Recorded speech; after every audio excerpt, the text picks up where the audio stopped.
बात कर रहे हैं हम किस चीज की, एक सर्कुलर कॉइल है, एक सर्कुलर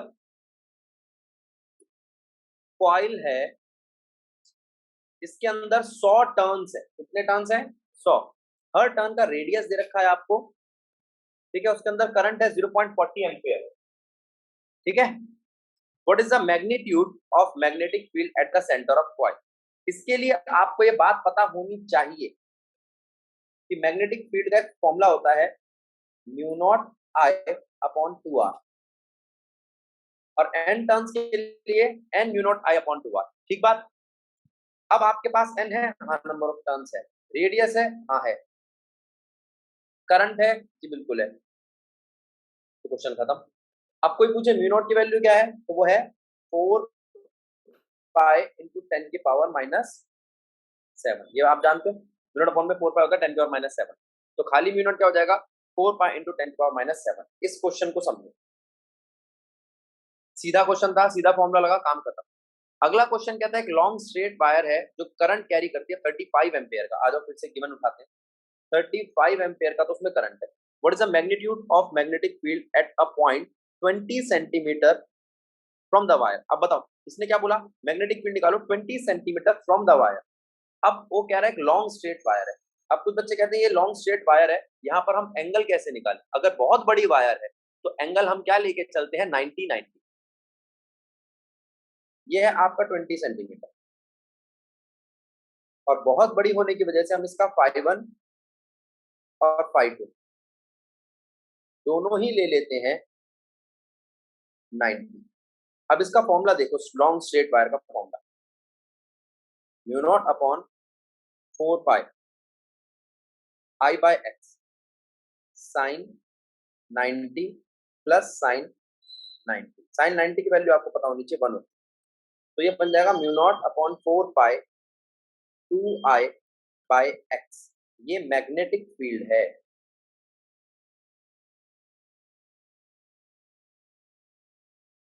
ये है इसकी मैग्नेटिक फील्ड, ठीक है। अच्छा, तो ये तो बात हुई कब, जब एक इनफाइनाइट लॉन्ग वायर हो। अगर वो यहाँ पे कह देता, अब मैं आपसे एक बात पूछ रहा हूँ, मान लो वो क्वेश्चन में ये कहता एक फाइनाइट लॉन्ग वायर है, इनफाइनाइट नहीं है, एक फाइनाइट लॉन्ग वायर है, और उसका एंगल दे रखा है, यहाँ पर वो पॉइंट है, और उसका एंगल यहाँ से भी है और यहाँ से भी, यहाँ से एंगल है उसका 45, यहाँ से एंगल है उसका 30। कोई दिक्कत नहीं है, ये फॉर्मूला लगा सकते हो आप, क्या, mu naught upon 4 pi I by x. X क्या है ये।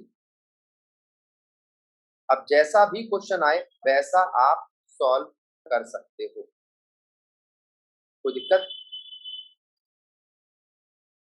ठीक, अभी डायरेक्शन की बात और आएगी। डायरेक्शन की बात कैसे आएगी, अब आप करंट को कहाँ फ्लो करा रहे हो, या तो करंट को आप इधर से उधर करा रहे हो, ठीक है, तो आप लगाओ राइट हैंड पाम रूल। क्या लगाओ, तो यहां से मुझे तो लग रहा है अगर राइट हैंड पाम रूल लगेगा तो इसके इस तरफ पाम खुली होगी, पाम खुली होगी, ठीक है। अगर पाम खुली होगी तो नेल्स दिखाई नहीं देते, मैंने आपको ये तरीका बताया था, और तो कोई तरीका है नहीं हमारे पास। अगर पाम खुली है तो ये आउटवर्ड आएगा, यहाँ से मैग्नेटिक फील्ड जो है यहाँ से आउट आएगी,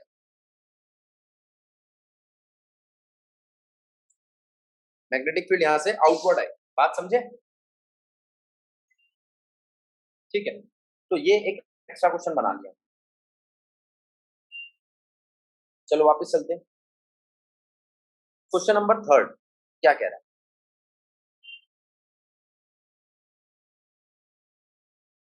अ लॉन्ग स्ट्रेट वायर, फिर से एक लॉन्ग स्ट्रेट वायर है, फॉर्मूला तो वही रहेगा हमारा, in the horizontal plane carry a current 50 ampere in north south direction, ठीक है, north south direction. Mahi mike off करो अपना।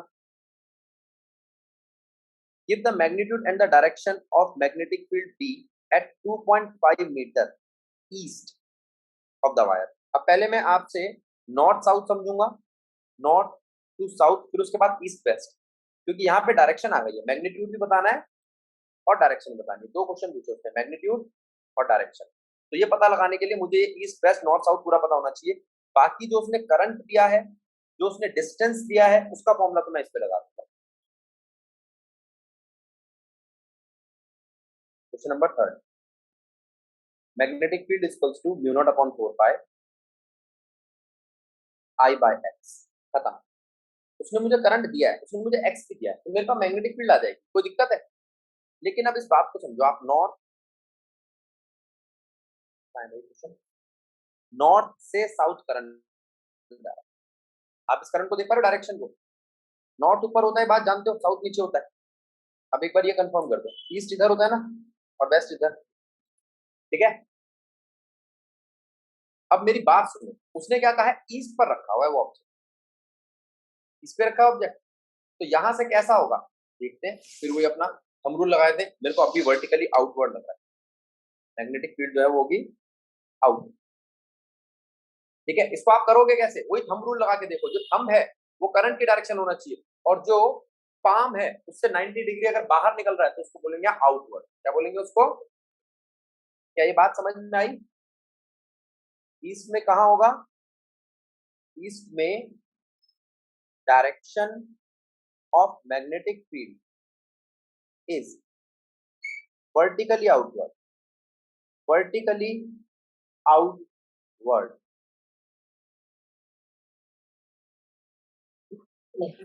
देखो बेटा, एक तो मैंने यहाँ पर 2 नहीं लिखा, आप में से किसी बच्चे ने टोका नहीं कि यहाँ पे भैया साइन 90 प्लस साइन 90 हो गए 2 बन जाएगा, तो ये इसकी वैल्यू 2 आई। दूसरा नोट, कुछ बच्चे कहते हैं कि ये वर्टिकल है नॉर्थ और साउथ, जी नहीं, नॉर्थ साउथ ईस्ट वेस्ट ये चारों हॉरिजॉन्टल होते हैं, चारों हॉरिजॉन्टल होते हैं। वर्टिकल क्या होता है? अप और डाउन, ये वर्टिकल होता है, समझे? वर्टिकल होता है अप और डाउन, तो ये बात ध्यान रखनी है आप। चलो जी ठीक है, हमने ये वाली बात भी समझ ली। ये था क्वेश्चन नंबर 3। अब आता है question number 4। A horizontal overhead power line carries a current of 90 ampere. ये एक पावर लाइन है, ठीक है। पावर लाइन हमारे सर के ऊपर से जाती है, अंडरग्राउंड भी होती है, ये ऊपर से जाने वाली। वो कह रहा है इसके अंदर करंट है कितना, 90 ampere in east to west, east to west. एक बार चेक कर लो, ईस्ट वेस्ट, ठीक है, करंट जा रहा, ठीक है, 90 एम्पियर, ठीक है। अब देखते क्या कहता है। What is the magnitude and direction of the magnetic field due to the current 1.5 metre below the line. अब इसके फॉर्मूले में तो कोई दिक्कत नहीं है ना, 1.5 आपका क्या है, एक्स, क्या है 1.5 एक्स है, तो बी का फॉर्मूला क्या हुआ, mu naught upon 4 pi 2 I by x, ये है मेरे पास। अब वो कहता है ये तो आपने मैग्नेटिक फील्ड निकाल ली, लेकिन डायरेक्शन कैसे निकालोगे, फिर राइट हैंड पाम रूल रख के देखो, आउट ही आ रहा है ना। अगर वो वायर से ऊपर होता तो इन आता। प्रीति बेटा बात ठीक है या गलत है? हाँ जी सर, ठीक है। कोई दिक्कत? No sir. अगला क्वेश्चन देखो, what is the magnitude of magnetic force. अब पहले आप मैग्नेटिक फोर्स की बात सुनो, जब भी कभी ये वर्ड आ जाए मैग्नेटिक फोर्स, तो आप दो फॉर्मूले ध्यान में, Q B B sine theta, और दूसरा फॉर्मूला क्या है, B I L, B I L sine theta. ये किसके लिए लगता है, एक चार्ज के लिए, ये किसके लिए लगता है, करंट कैरिंग वायर के लिए, करंट कैरिंग वायर के लिए। अब आप पूरा क्वेश्चन रीड करो और मुझे बताओ कि आपके हिसाब से कौन सा फॉर्मूला लगना चाहिए। अगर ये पता चल गया तो पता चल जाएगा कि आपको क्वेश्चन समझ आ रहे हैं कि नहीं आ रहे। What is the magnitude of magnetic field पर यूनिट लेंथ। पहली बात तो इस क्वेश्चन में उसने लेंथ बोल दिया, यानी कि कंडक्टर वाली फोर्स लगी, ठीक है। मैग्नेटिक फील्ड पर unit length of wire carrying a current of 8 ampere making an angle 30 degree with the direction of uniform magnetic field 0.15। आ जाओ मैग्नेटिक फील्ड देखो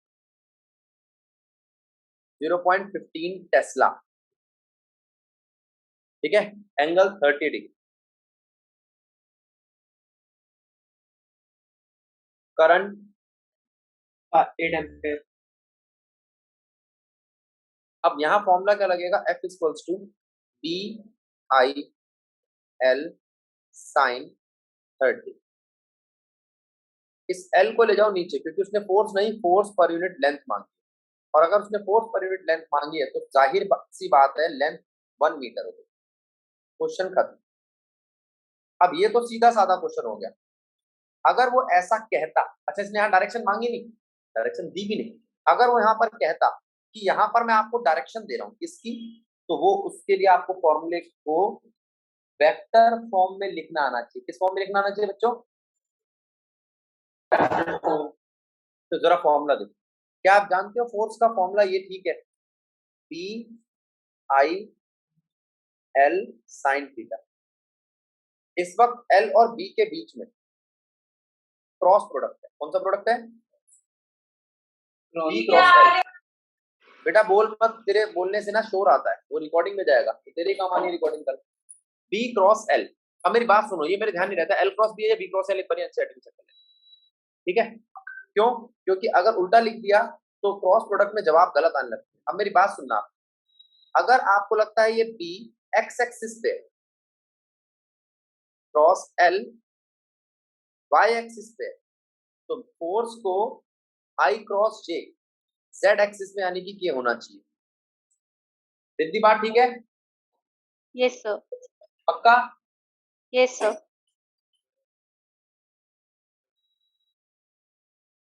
एल क्रॉस बी है। बेटा एक बच्चा कह रहा है भैया बी क्रॉस एल नहीं एल क्रॉस बी है, मैं वही चीज कह रहा था, मेरे ये ध्यान से उतर जाता है कई बार, आप इसको चेक कर लेना। ये लो अब बताओ क्या होगा, अगर मैं एल क्रॉस बी कर दूं इसको तो जवाब उल्टा हो जाएगा, माइनस का आएगा।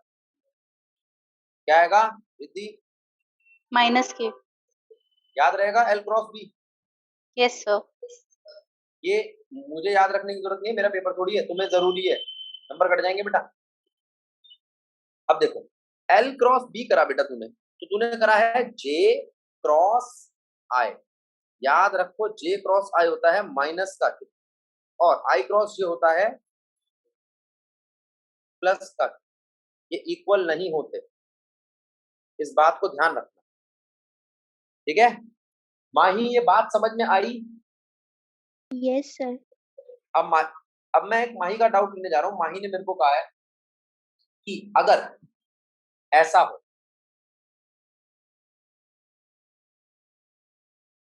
एक वायर है, उस वायर पे कहां कहां पर पॉइंट आ सकता है? एक पॉइंट आ सकता है यहाँ पे पी, तो यहाँ पर जो आपका एंगल निकलेगा वो यहां से देख लो आप, φ1 और φ2 निकलेगा। और अगर दूसरा पॉइंट वो रखता है यहाँ पर Q, तो यहाँ पर क्या एंगल निकलेगा?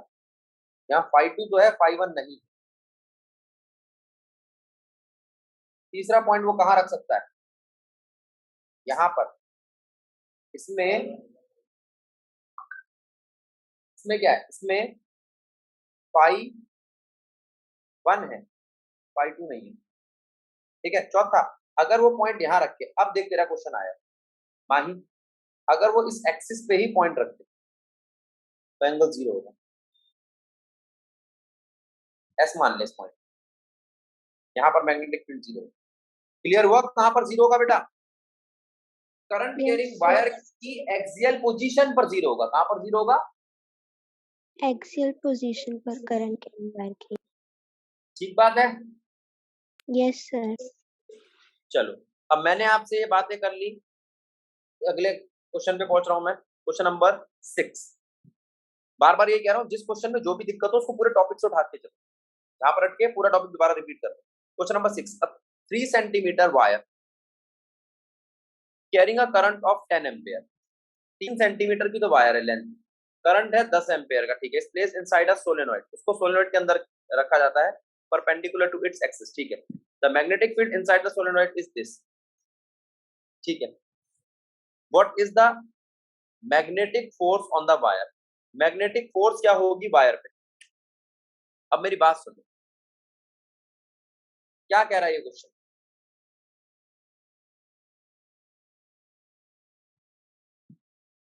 लेंथ दे रखी है आपको 3 सेंटीमीटर और उसको रखा गया है एक सोलेनॉइड के अंदर।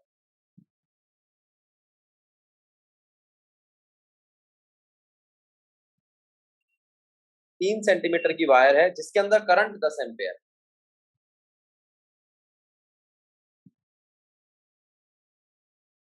ठीक है, मैग्नीट्यूड जो है मैग्नेटिक फील्ड का वो इतना है 0.27 टेस्ला।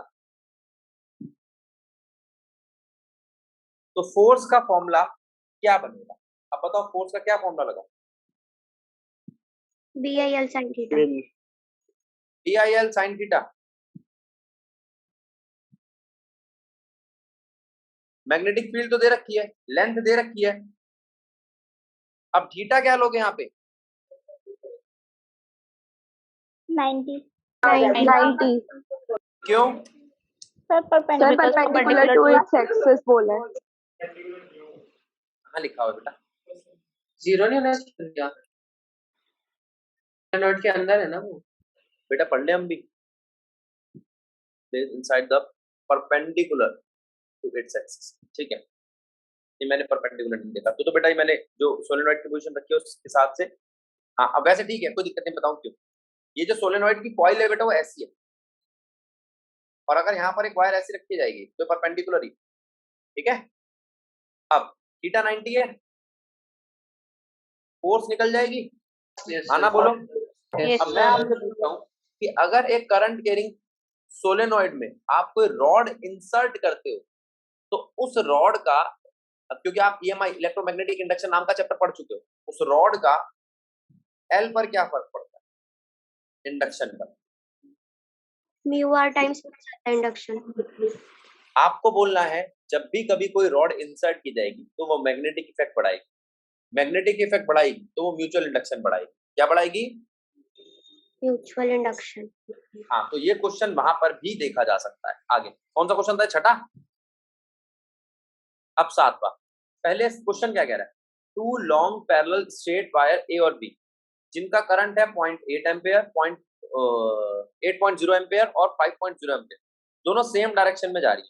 ठीक है, और 4 सेंटीमीटर की दूरी पे एस्टिमेट करो force on 10 centimetre section of wire A. ठीक है, क्वेश्चन क्या कह रहा है? दो लॉन्ग पैरेलल स्ट्रेट वायर है ए और बी, ठीक है, और दोनों इतना इतना करंट रखती है। ठीक बात, ये रहा क्वेश्चन।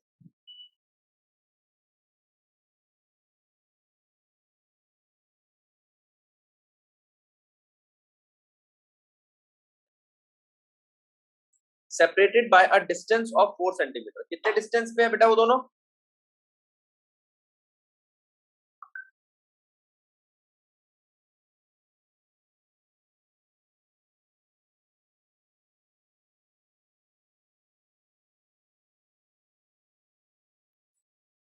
क्या आप जानते हो ये एक दूसरे को अट्रैक्ट करेंगी वायर?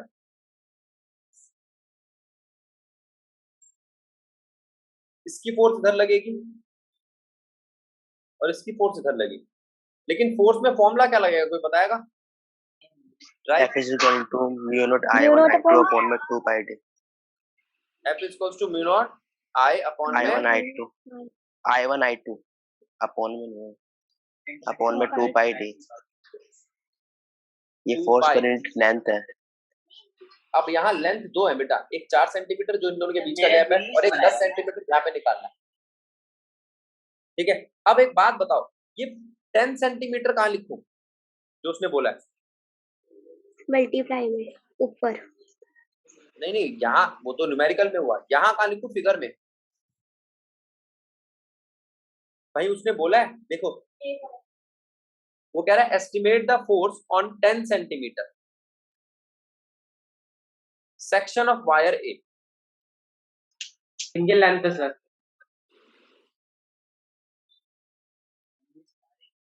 ए पे ये मार्क कर दो।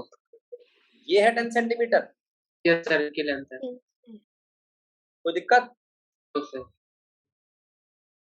अब अगर ये है तो उसका फॉर्मूला क्या बनेगा? फैजान इस फॉर्मूले को देखो, F/10 आएगा। Mu naught I1 I2 upon, ये 2 पाई क्यों बोला था बेटा तुमने? 2 पाई के साथ कुछ नहीं है, एक बार फॉर्मूला चेक करना। डी, हाँ डी डी है है सर, बेटा, डी डी है है। डिस्टेंस इनके बीच का। आपने लिखा नहीं था उस समय। अच्छा हाँ, तभी तो मैं कहूँ फॉर्मूला पूरा नहीं लग रहा। डी डिस्टेंस, वो तो मेरे पास 4 सेंटीमीटर है, और यहाँ पर L1 और L2 आएगा।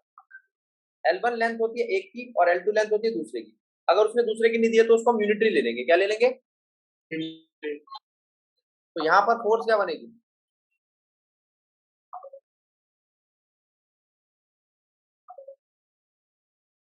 ध्यान दो,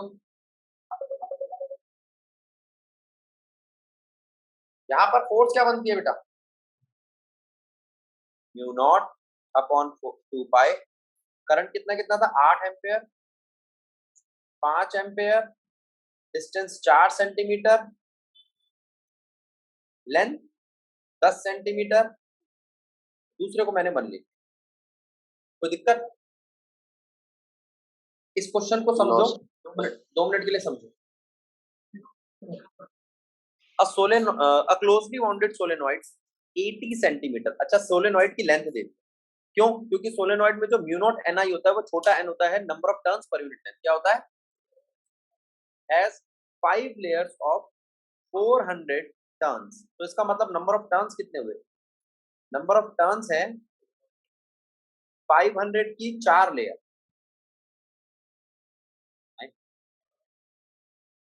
5 सॉरी,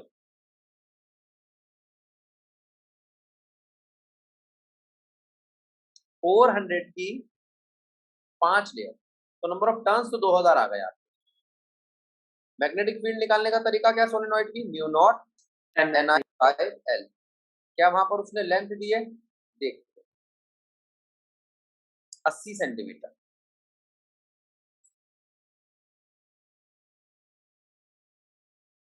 लेंथ है, नंबर ऑफ टर्न्स है, करंट दिया उसने वहां पे 8 एम्पेयर।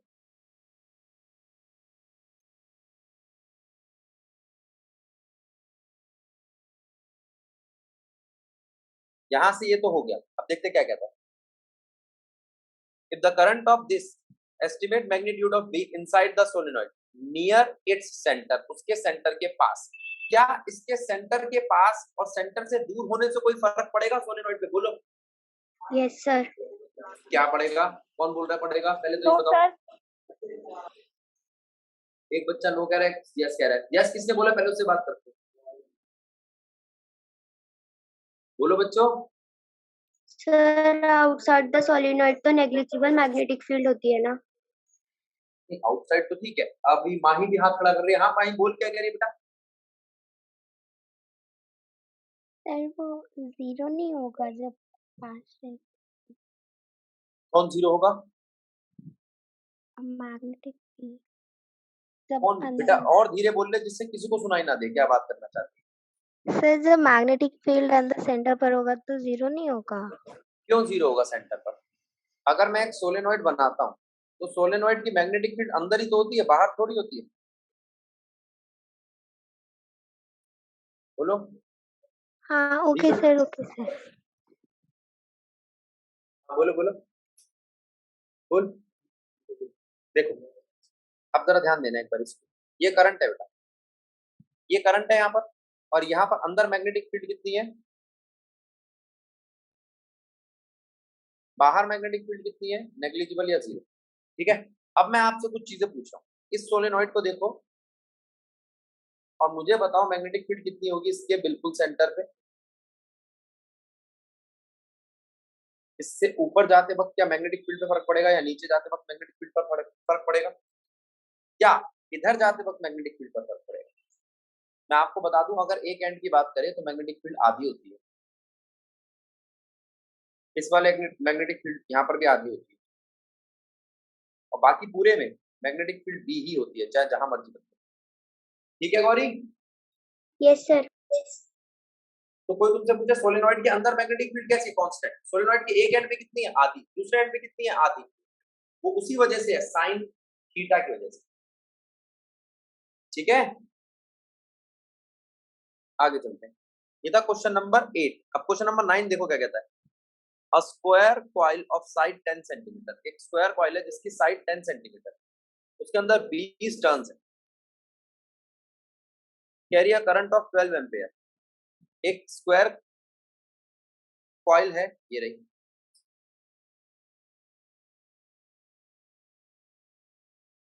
ठीक है। अब इस स्क्वायर कॉइल में नंबर ऑफ टर्न्स दे रखे हैं तुम्हारे को 20, करंट दे रखा है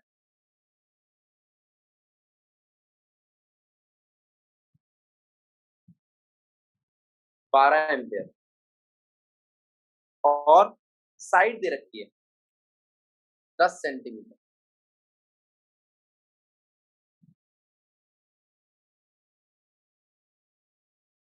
the coil is suspended vertically, ठीक है, and the normal to the plane of coil make an angle 30 degree. अच्छा जी, एक एंगल भी दे रखा है यहाँ पर।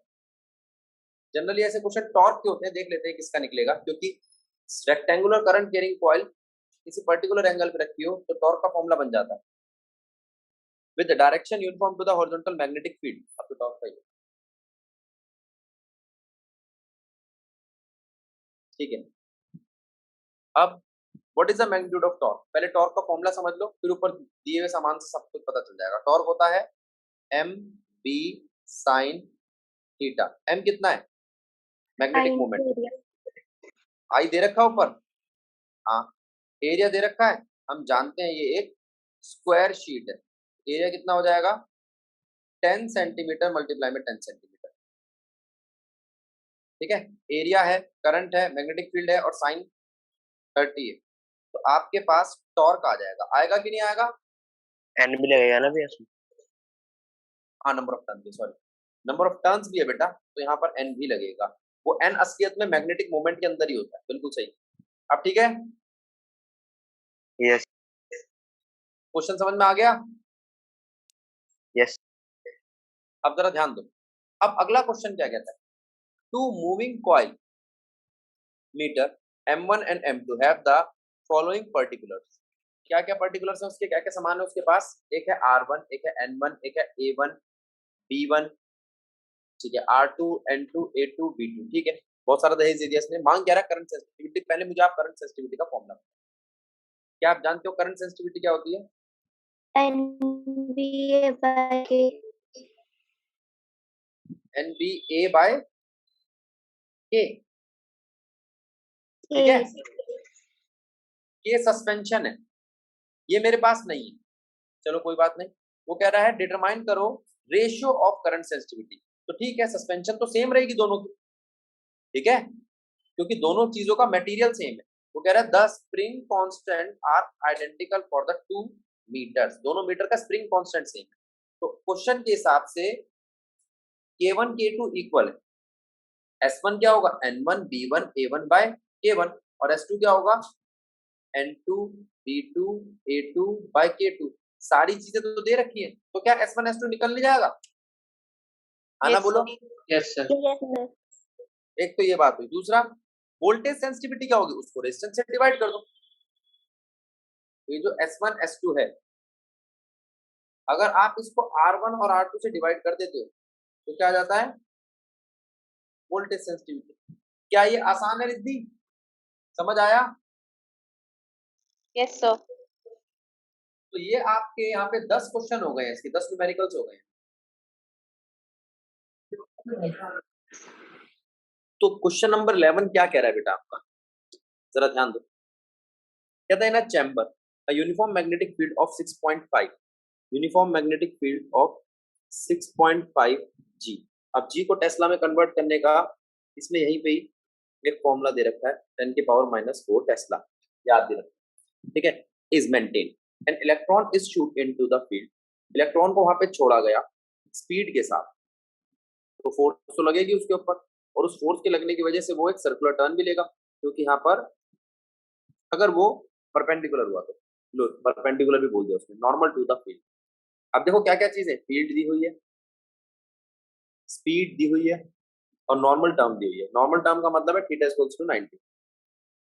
ऐसा है, अगर थीटा 90 है तो वो एक सर्कुलर पाथ फॉलो करेगा, और अगर थीटा 90 नहीं होगा तो वो हेलिकल पाथ फॉलो करेगा। अब जरा ध्यान दो ऐसा क्यों होता है। ये आपकी मैग्नेटिक फील्ड है, ठीक है। डॉट का मतलब होता है आउटवर्ड। अगर इसके अंदर एक इलेक्ट्रॉन गया, इलेक्ट्रॉन का मतलब है करंट से ऑपोजिट डायरेक्शन। करंट की डायरेक्शन में क्यों ढूंढ रहा हूँ, क्योंकि मुझे लगाना है फ्लेमिंग का लेफ्ट हैंड रूल। फ्लेमिंग का लेफ्ट हैंड रूल जैसे लगाते हैं, मिडिल फिंगर होती है करंट, फर्स्ट फिंगर होती है मैग्नेटिक फील्ड, और थंब होता है फोर्स।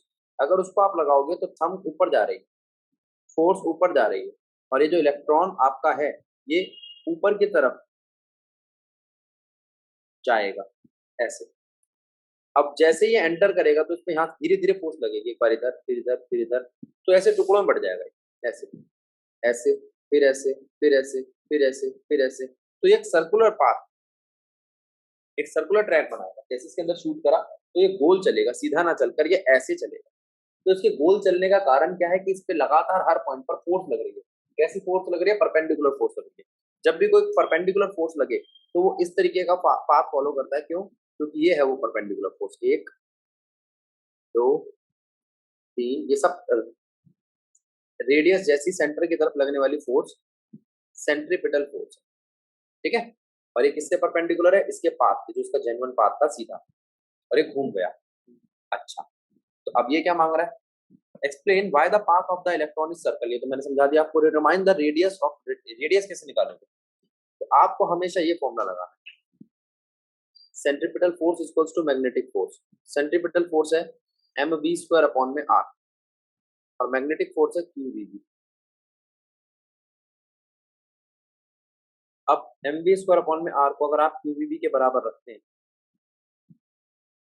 v से v तो कट जाएगा,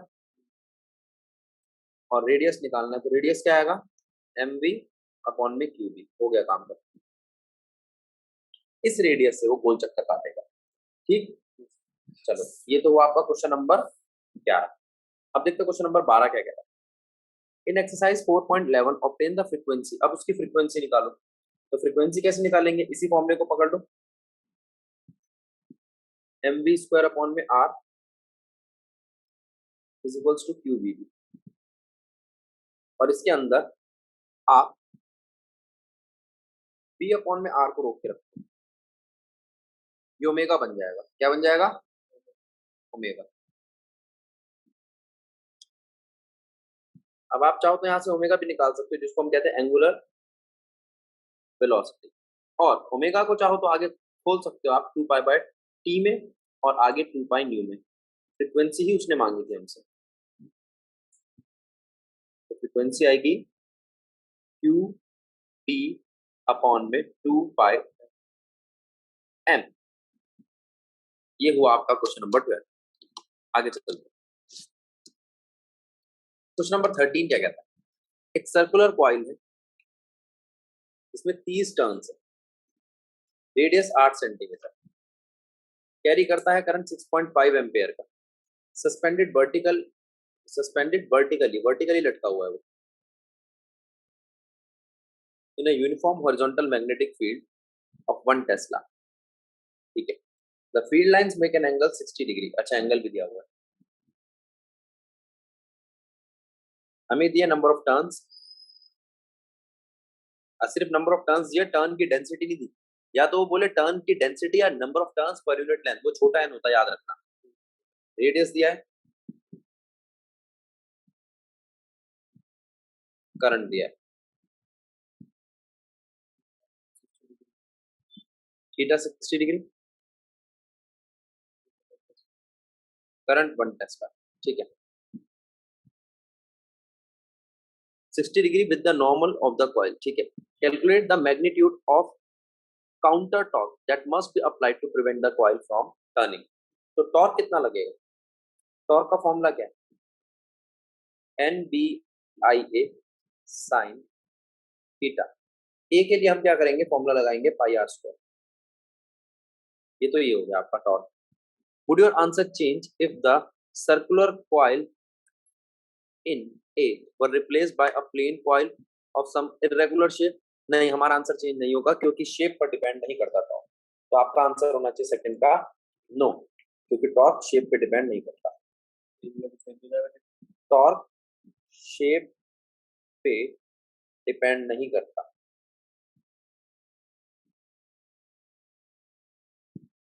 बशर्ते उसका एरिया चेंज. आगे दो कोसेंट्रिक कॉइल्स हैं, दो कोसेंट्रिक कॉइल्स हैं एक्स और वाई. ठीक है, उनका रेडियस है 16 सेंटीमीटर और 10 सेंटीमीटर रिस्पेक्टिवली. ठीक है, lie in the same vertical plane containing the north south direction. ठीक है, पहले देखते हैं क्या है.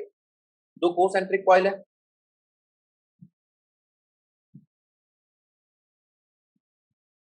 ये रही दो कोसेंट्रिक कॉइल, दोनों का सेंटर सेम. ठीक, दोनों का रेडियस अलग है. एक्स का रेडियस है 16 और वाई का रेडियस है 10. छोटे वाले का रेडियस 10 सेंटीमीटर. ठीक है, containing the north to south direction. ठीक है, कॉइल एक्स, जो एक्स कॉइल है उसके अंदर 20 टर्न है और 16 एम्पियर का करंट है. एक्स के अंदर नंबर ऑफ टर्न्स है 20 और करंट है 16 एम्पियर. और वाई के अंदर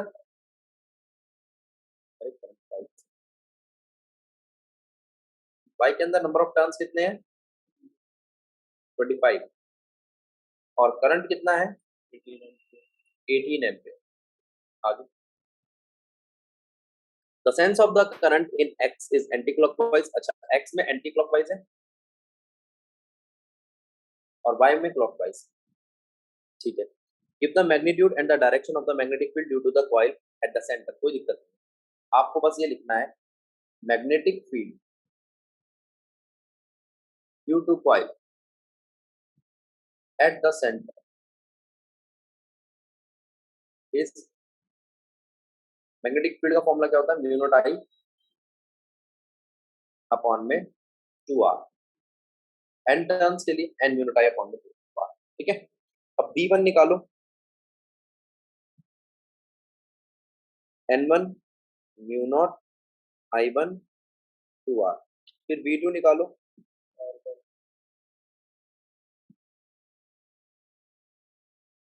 I2 अपॉन r. और दोनों को माइनस कर दो. माइनस इसलिए कर रहा हूं क्योंकि दोनों की डायरेक्शन अपोजिट है, तो V नेट आ जाएगा.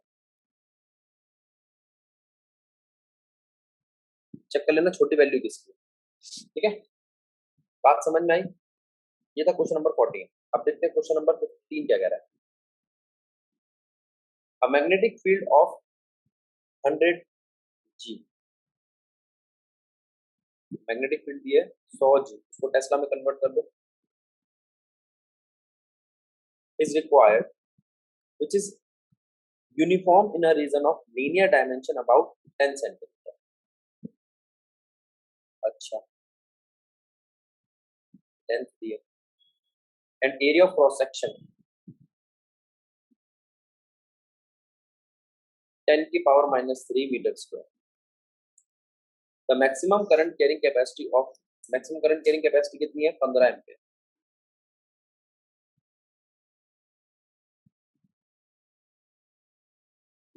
And the number of turns per unit length. अब ये करंट डेंसिटी है, ये नंबर ऑफ टर्न्स नहीं, ये number of turns per unit length है, 1000 टर्न्स पर मीटर. ठीक है, suggest some appropriate design particulars of the solenoid for the requirement of the purpose. ठीक है, assume the code बेकार है, काम करनी है आपको. अगला क्वेश्चन देखते हैं. Question number 16. For a circular coil of radius r and n turns carrying current I, the magnitude of magnetic field at a point on its axis at a distance x from its center is given by this formula. ये है आपकी एक current carrying coil. इस current carrying coil के centre से x distance पर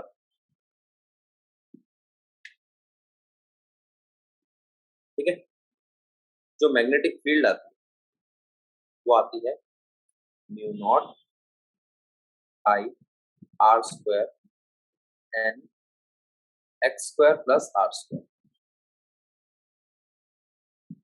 power 3/2। यहाँ are है,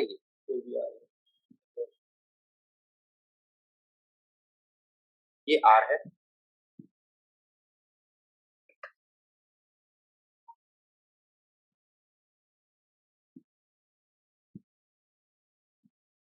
ये आर है आपका, और ये एक्स है।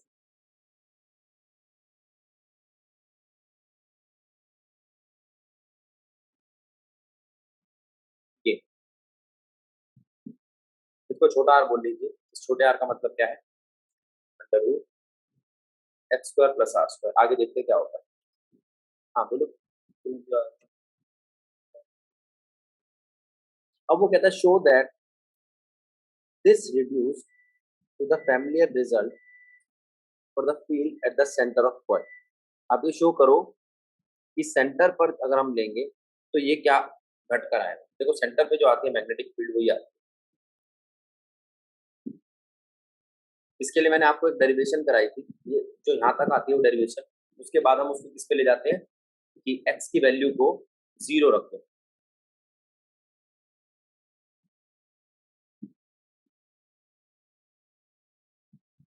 ये बचेगा। अब अगर मैं 2 को 2 से उड़ा दूं तो क्या वैल्यू आएगी? Mu naught I R square N by 2 R cube. अब इसको इससे उड़ा दूं तो magnetic field at the centre आएगा एन म्यू नॉट आई, जिसका भी न्यूमेरिकल में हमने इस्तेमाल भी किया था 2 आर। ठीक, तो ये तो हुआ आपका ए पार्ट। अगला, consider 2 parallel coaxial circular coil of equal radius. ठीक है, and number of turns N. ठीक है, carrying equal current in same direction. ठीक है, and separated by a distance R. ठीक है, अच्छा रेडियस जितना है उतना ही उनके बीच का डिस्टेंस है। शो दैट कि अब जो मैग्नेटिक फील्ड आएगी वो इतनी आएगी। ये निकालने के लिए क्या करेंगे? देखो इसको बोलते हैं हेल्महोल्ट्ज कॉइल। ये देखो उसे यहाँ बोला भी, ये टाइप की कॉइल है। कह रहा है such arrangement to produce a nearly uniform magnetic field over a small region is known as Helmholtz coil. अब जरा मैं देखते हैं कि क्या है। क्या यहाँ पर हमारे पास एक कॉइल है,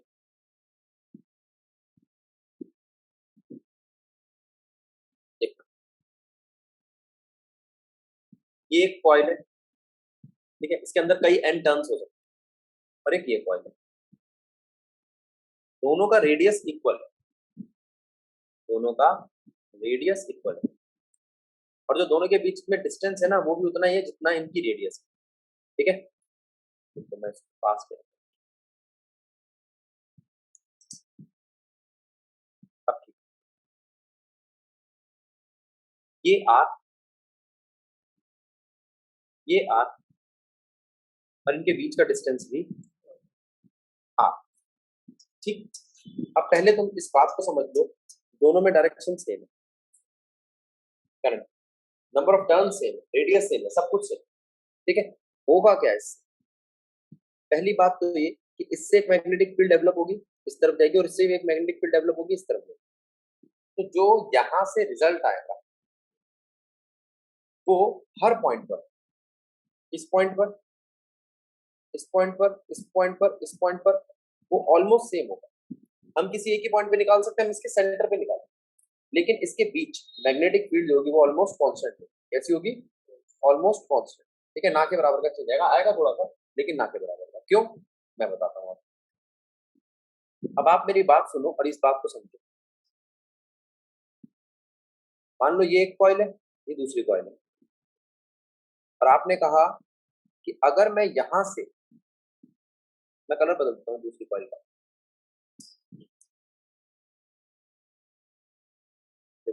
अगर मैं यहां से दूर जाता हूं सेंटर से, सेंटर में सबसे ज्यादा होती है, सेंटर से दूर जाता हूँ तो उसका असर कम होगा, क्या होगा? लेकिन आप एक बात देख रहे हो, अगर आप इस वाले सेंटर से दूर जा रहे हो तो आप इसके नजदीक जा रहे हो, तो एक कॉइल से दूर जाओगे तो दूसरे के नजदीक जाओगे। अच्छा, एक कॉइल कैसे दूर जा रहे हो तुम? दूर जाने का प्रोसेस, जब उसके सेंटर पे थे तो तुम 100%, फिर यहाँ से 90, फिर 80, फिर 70, लेकिन तुम ये नहीं देख रहे कि जब ये इतनी दूर था तो जीरो था, अब यहाँ पर 10%, तो 90 10 फिर 100 होगा, फिर 20%, 30%, तुम एक से दूर जा रहे हो तो दूसरे के नजदीक जा रहे हो, इसलिए बीच में इलेक्ट्रिक फील्ड, मैं ये नहीं कह रहा बिल्कुल कांस्टेंट, थोड़ा बहुत आएगा फ्लक्चुएशन, जैसे 0.73 है तो 0.72 हो जाएगी, 0.7 1.5 हो जाएगी, तो ये ऑलमोस्ट कांस्टेंट रहेगी मैग्नेटिक फील्ड। एक बात, ठीक है, इस कॉइल की। दूसरी बात, यहाँ पर दोनों की डायरेक्शन सेम है तो जो जवाब आएगा वो ज्यादा ही आएगा एक कॉइल से। तीसरी बात, इस कॉइल में काम कैसे होगा, वो जो पीछे फॉर्मूला बताया था उसी से उसको ड्राइव करना है। अब देखो, पहले आप इस कॉइल को देखो और इससे इस तक का निकालो, सेंटर तक का, फिर आप इस कॉइल को देखो और इससे इसके सेंटर तक का निकालो, ठीक है? दोनों कॉइल का साइज सेम है, रेडियस सेम है,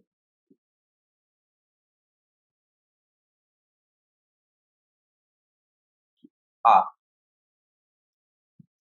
और इन दोनों के बीच का डिस्टेंस भी आर है, तो यहां तक का कितना हुआ? r/2,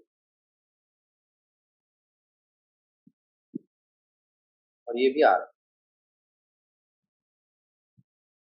समझे? अब क्या करें, सेंटर तक कैसे निकालें? कोई फॉर्मूला अभी बताया था पीछे, E is equals to mu naught I r square n,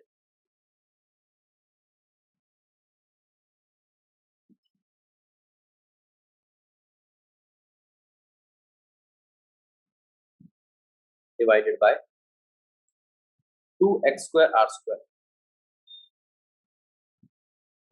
2x square, x क्या होता है? डिस्टेंस। इस वक्त आप बता सकते हो x क्या है? r/2 की पावर 3/2, ठीक है? अब आप कहोगे कि यहाँ पर x है r/2, ठीक है, रख दो, you not 2i r square n, और अंदर क्या पड़ा है? r/2 का स्क्वायर प्लस r स्क्वायर की पावर 3/2। तो अब ये बनेगा क्या? सॉल्व कर लोगे इसको? अब इसकी वैल्यू जो आएगी वो कितनी आएगी? एक की वैल्यू b1, फिर ऐसे दूसरे को सॉल्व करो b2 और उन दोनों को ऐड करो, तो b नेट कितना आएगा आपका? b1 प्लस b2, और वो आएगा आपका 0.72 म्यू नॉट ni/r। आ गया? ये है आपके दो कॉइल्स का। फिर आता है, अगर ये आपने दो कॉइल का निकाला है तो एक कॉइल के सेंटर पे जो आएगा वो इसके कंपैरिजन में कितना होगा, उसे बोलते हैं बी सेंटर। बी सेंटर तो मैंने अभी आपको बताया था, n म्यू नॉट I/r होता है, इन दोनों को डिवाइड कर दो, आपका जवाब आ जाएगा, ये 2r सॉरी, ठीक है? हाँ, पक्का पक्का। तो यहां से आप निकाल सकते हो बी कॉइल और बी सेंटर के रेशियो, क्या आएगा वो? 0.72/2 दिखाई दे रहा है, जो सेंटर पर है वो कम है इन दोनों की कॉइल के कंपैरिजन, ठीक है? ठीक है, अब यहां तक ये कौन सा क्वेश्चन था? 16। इस वाले क्वेश्चन को समझो, फिर हम आगे चलते हैं, आगे चलते हैं। अगर ऐसा केस आ जाए कि दो इस तरीके के सर्कुलर कॉइल्स 90 डिग्री पर है, या इस तरीके से एक सीधी और एक ऐसा है वर्टिकल और एक क्या हॉरिजॉन्टल, तो वो जहां पर मीट कर रही होंगी, जिस पॉइंट पर वो मीट कर रही होंगी उस पॉइंट पर करेंगे क्या? तो मैंने कहा कुछ मत करो, आप पहले इसकी मैग्नेटिक फील्ड B1 लो और इसकी मैग्नेटिक फील्ड B2 लो। अभी आपको मैंने B का फॉर्मूला बताया था x की टर्म, B equals to mu naught n i ni r square n mu naught i r square n divided by r square plus x square की पावर 3/2, और यहाँ 2। जब ये फॉर्मूला बताया था तो यही फॉर्मूला यहाँ लगेगा B1 के लिए और यही फॉर्मूला लगेगा V2 के लिए। अब इसके पर्टिकुलर्स कैसे हैं वो उस पर डिपेंड करता है, हो सकता है दोनों के नंबर ऑफ टर्न सेम हो या अलग हो। एक बात मैंने इस वाले केस में ये चीजें नहीं बताई, मैंने दोनों को x x डिस्टेंस पे बता दिया, बोल दिया V1 और V2 बराबर है, आसान करने के लिए। अगर अलग भी होंगे तो कोई बहुत बड़ी फांसी तो है नहीं, अपन चला लेंगे काम। हम यहाँ पर N1 N2 की फॉर्म में लिख देंगे। जनरली ऐसा ही आता है, तो सेम आते हैं या हाफ आते हैं, कुछ ऐसा आता है।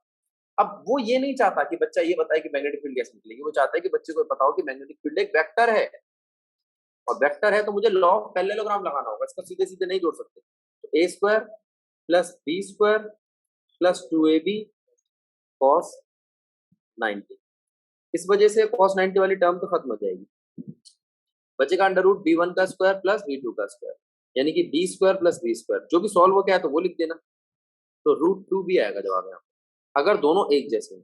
फिर आपने कहा नहीं भैया दोनों तो एक जैसी नहीं है, अगर दोनों अलग अलग हुई तो मैंने तो वो हेल्महोल्ट्ज कॉइल के हिसाब से ले लिया था, क्योंकि उसमें नंबर ऑफ टर्न्स भी सेम होते हैं, उसमें रेडियस भी सेम होता है, दूसरी बात उनमें बीच का डिस्टेंस भी सेम होता है, रेडियस इतना होता है। लेकिन अगर नहीं आए तो उसको भी आप सॉल्व कर सकते हो। क्या अब तो कोई परेशानी नहीं आएगी अगर वो कॉइल्स को ऐसा रख कर दे दे? श्रेया देख और बता दे कि इनके बीच में एंगल 60 है, तो क्या आप रिजल्टेंट निकाल लेगी? ठीक है, तो अब ये दिक्कत नहीं आएगी ना, इसलिए ये वाला एग्जांपल थोड़ा सा इंपॉर्टेंट है, इससे अब सारी चीजें क्लियर हो गई।